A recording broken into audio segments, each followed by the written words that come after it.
Para petani sawit di Indonesia menderita. Saat ini harga buah tandan segar masih anjlok.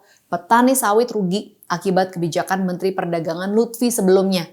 Bagaimana tidak kacau, waktu itu hanya dalam waktu beberapa bulan kebijakannya gonta-ganti terus.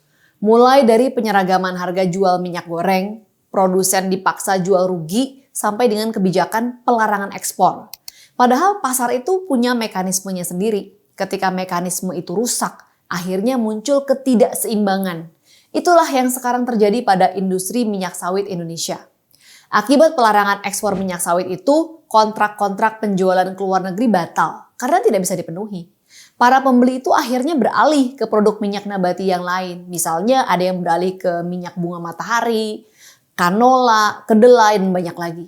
Itu dari sisi eksportir dan produsen. Sementara bagi para petani sawit mengalami nasib yang tidak kalah buruk. Bahkan ada kabar sedih. Petani sawit di Kalimantan terpaksa menjual tandan buah segar mereka ke Malaysia. Karena harga di sana bagus. Jika mereka menjualnya di Indonesia, dipastikan bakal rugi. Pertanyaannya kemudian, kebijakan apa yang diambil Kementerian Perdagangan untuk mengatasinya? Sampai hari ini belum ada kebijakan yang jitu untuk memulihkan industri kelapa sawit.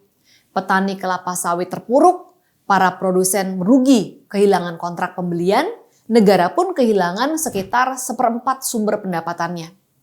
Kesalahan mengambil kebijakan jangka pendek akhirnya berbuntut panjang. Pelarangan ekspor CPO berakibat fatal dan berdampak sistemik. Sekalipun larangan ekspor sudah dicabut, permintaan terhadap CPO Indonesia tidak bisa pulih dengan cepat. Para pembeli CPO biasanya menggunakan sistem kontrak jangka panjang. Jadi, sebelum kembali membeli CPO Indonesia, mereka perlu menyelesaikan kontrak dengan pihak lain terlebih dulu. Apalagi mereka juga mungkin punya trauma dengan kebijakan sepihak Indonesia yang tiba-tiba dan mengejutkan itu. Saat ini stok CPO di Indonesia menumpuk. Padahal pohon sawit tidak bisa dihentikan dong produksinya. Oleh karena itu harga tandan buah segar semakin terpuruk. Nggak ada yang mau beli. Kasus menyetop ekspor minyak sawit ini mirip dengan larangan ekspor ayam dari Malaysia belum lama ini. Ketika Malaysia menyetop keran ekspor ayamnya, para negara pembeli seperti Singapura pindah ke produsen lain, misalnya ke Indonesia. Ketika keran ekspor itu dibuka lagi, Singapura tetap membeli ayam dari Indonesia. Sebab mereka telah membuat kontrak jangka panjang. Mereka ingin ada kepastian stok untuk negara mereka. Tidak bisa tiba-tiba pindah ke penjual lain. Dalam kondisi suram itu, Menteri Perdagangan Zulkifli Hasan sudah mendapat perintah dari Jokowi untuk mengendalikan persoalan ini. Tapi ternyata sampai sekarang juga belum jelas apa gebrakannya.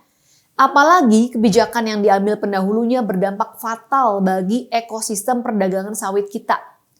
Kejadian ini menjadi pelajaran yang mahal buat kita semua.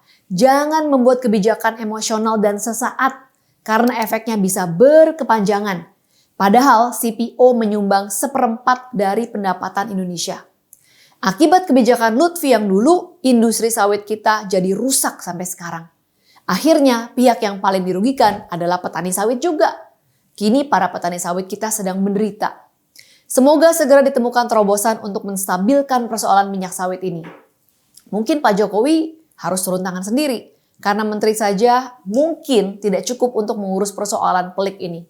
Apalagi jika menterinya tidak cukup punya nyali dan cenderung mencari kambing hitam.